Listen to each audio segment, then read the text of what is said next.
Hello, hello, hello. Hello po mga kaibigan. Papakitang gilas lang po muna tayo saglit.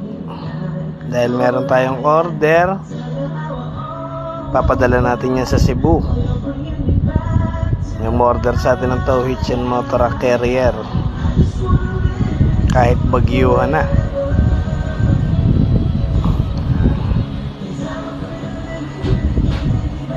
Kailangan talaga pulidong-pulido pagkaka-welding mo para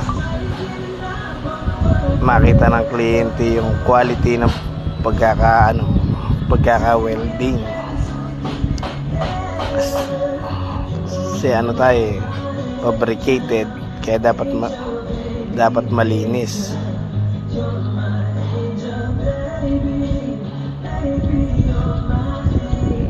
Ang aking bayaw na napakasipag lagi maglinis araw-araw.